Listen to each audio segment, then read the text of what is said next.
नमस्कार दोस्तों, मैं Vikrant Rai Chikatsal, international motivational speaker, career guidance, life coach and business development consultant. दोस्तों, आज हम बात करेंगे आपके साथ एक ऐसी सच्चाई की जिसके बारे में बहुत सारे लोगों को पता ही नहीं है, जिसे जानकर आपकी सोच पूरी तरह से बदल जाएगी और आप हकीकत से रूबरू हो जाएंगे। हमने बचपन से सुनते आए हैं कि इस दुनिया में 7 चिरंजीवी हैं, लेकिन क्या ये बात पूरी तरह से सच्ची है या अधूरी है? इसका अध्ययन हम आज करने जा रहे हैं, क्योंकि हमने देखा है कि बड़े-बड़े यूट्यूबर्स जिनके लाखों फॉलोअर्स हैं, लाखों व्यूअर्स हैं, जो उन्हें सुनते हैं, लेकिन क्या आपने कभी जाना कि वो यूट्यूबर जो वीडियो बनाते हैं, क्या वो स पूरी स्क्रिप्ट का अध्ययन करते हैं? क्या वो ग्रंथों को पढ़ते हैं? नहीं। यहाँ से जितना टॉपिक मिला उतना उठाया और डाल दिया, ज़्यादातर तो कॉपी पेस्ट ही होता, हम लोग जानते ही हैं। लेकिन वो ये नहीं सोचते कि उनकी ये बताई गई बातें, झूठा ज्ञान कई लोगों के ऊपर गलत प्रभाव डालेगा, गलत नॉलेज देगा। तो मैं आज आप लोगों को हकीकत से रूबरू करवाने आया हूँ और आपको बताने आया हूँ कि चिरंजीवी 7 नहीं 8 हैं और ये 8 चिरंजीवी कौन-कौन से हैं, उनका हम आज अध्ययन करेंगे और कैसे वो चिरंजीवी हुए, किनके लिए वरदान रहा, किनके लिए वो श्राप रहा, कैसे ये सब कुछ क्रिएट किया गया भगवान की तरफ से। तो मैं आज आपके सामने एक श्लोक के साथ इसको शुरू करता हूँ। आपके सामने एक श्लोक चल रहा है, जो मैंने स्क्रीन के ऊपर आपके सामने भेजा है। अगर आप इस श्लोक को सुबह उठकर रोज़ एक बार भी बोल लेते हैं, पढ़ लेते हैं, तो कहा जाता है कि हर किसी भी तरह की बीमारी से किसी तरह के कष्ट से मुक्ति पाई जा सकती है और जीवन बड़ा सुखद किया जा सकता है, क्योंकि हम उन चिरंजीवियों का नाम ले रहे हैं जिन्होंने अपने जीवन में बहुत बड़े-बड़े काम किए, उनको नमन कर रहे हैं।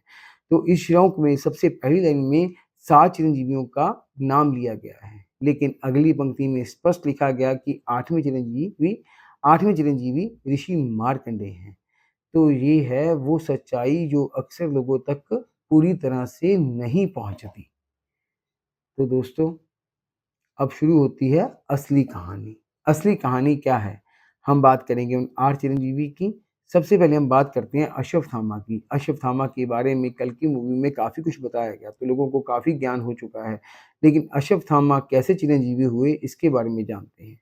महाभारत का युद्ध समाप्त हो चुका था, लेकिन अश्वत्थामा का क्रोध खत्म नहीं हुआ था। उसने पांडवों के पुत्रों को मार दिया और उनकी यही सबसे बड़ी गलती उनका जीवन का श्राप बन गई। भगवान श्री कृष्ण ने उन्हें श्राप दिया कि वह युगों-युगों तक जीवित रहेंगे, लेकिन दर्द, अकेलेपन और पछतावे के साथ उन्हें पूरी उम्र पछताना पड़ेगा कि उन्होंने जो किया वो गलती थी और वो माफ़ी माँगेंगे। दूसरे हुए राजा बलि। राजा बलि दानवीरता का सबसे बड़ा प्रतीक थे। उनका उनकी दानवीरता ऐसी थी कि ऐसी दानवीर कोई हुआ ही नहीं। जब भगवान विष्णु वामन अवतार में आए, तो उन्होंने उनसे 3 पग भूमि माँगी और 3 कदमों में पूरी सृष्टि नाप ली।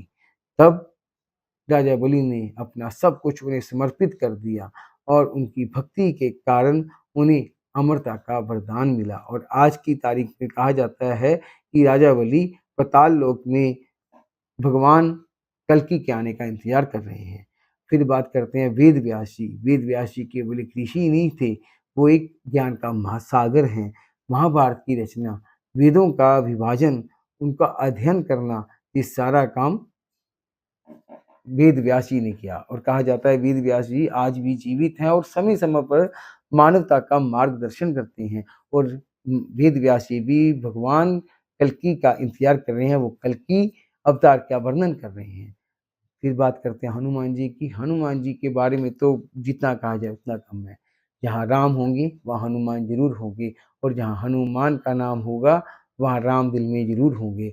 उनकी भक्ति, उनकी शक्ति उन्हें अमर बनाती है। मान्यता है कि आज भी इस धरती पर हनुमान जी मौजूद हैं और वो कल्कि भगवान का इंतज़ार कर रहे हैं। इसलिए इंतज़ार कर रहे हैं कि जब कल्कि भगवान आएँगे और इस कलयुग का अंत होगा, तो ये सभी चिरंजीवी फिर से एक बार एकत्रित होंगे। फिर बात करते हैं विभीषण की। विभीषण कैसे चिरंजीवी हुए? भगवान राम ने इन्हें चिरंजीवी किया। रावण का भाई लेकिन धर्म का साथी रहा। उन्होंने अपने भाई का साथ नहीं दिया, उन्होंने धर्म का साथ चुना और यही धर्म का साथ ने उन्हें चिरंजीवी बना दिया और उनको भगवान राम से आशीर्वाद प्राप्त हुआ। फिर बात करते हैं कृपाचार्य जी की। महाभारत के युद्ध के बाद जो जीवित रहे वो कृपाचार्य थे।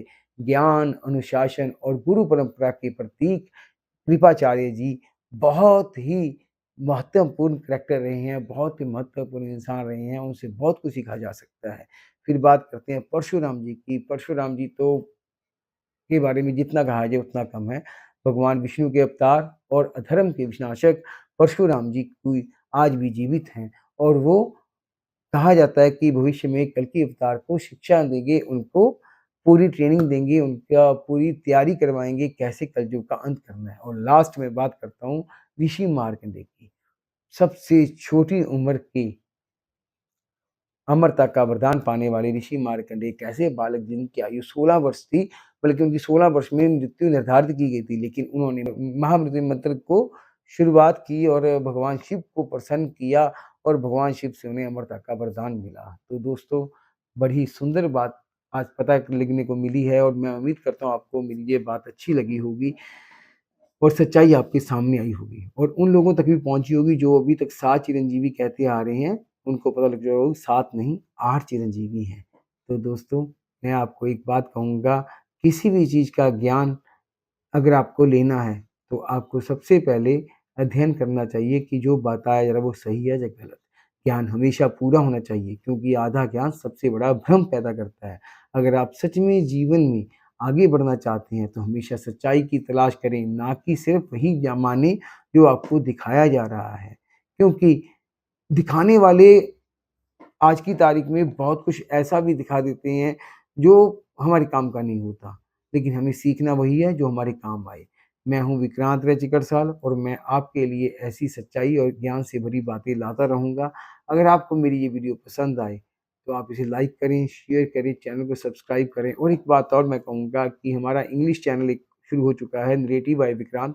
अगर आप इंग्लिश कंटेंट देखने के शौकीन हैं, आप अगर इंग्लिश वीडियोज़ देखने के शौकीन हैं, तो आप हमारे चैनल के ऊपर जाके उसको सब्सक्राइब करिए, लाइक करिए, फॉलो करिए और हमारी वीडियो शेयर करिए। मैं उस वीडियो का लिंक भी हमारी इस डिस्क्रिप्शन में डाल दूँगा और इसके बाद मैं एक फ्रेंच में चैनल लेके आ रहा हूँ और फ्रेंच में भी आपको वीडियोज़ मिलेंगी जिसमें आप फ्रेंच सीख भी सकेंगे और फ्रेंच में वीडियोज़ आप तक पहुँचाई भी जाएँगी। उम्मीद करता हूँ आपको हमारी वीडियो अच्छी लगी होगी। अगर कोई गलती हुई हो, कोई मिस्टेक हुई हो, तो माफ़ी चाहूँगा। लेकिन उन यूट्यूबर्स को एक बात ज़रूर कहूँगा कि अगर आप कोई भी ज्ञान देने की इच्छा रखते हैं, तो कम से कम उसे पढ़ लें, क्योंकि आपको सुनने वाले लाखों लोग हैं और अगर आपकी बात लाखों लोग सुनते हैं, तो आपकी गलत इन्फॉर्मेशन उनके जीवन में गलत प्रभाव भी डाल सकती है। आज के लिए इतना ही, कल फिर मिलेंगे कुछ नया लेकर। नमस्कार, जय श्री राम, हर हर महादेव।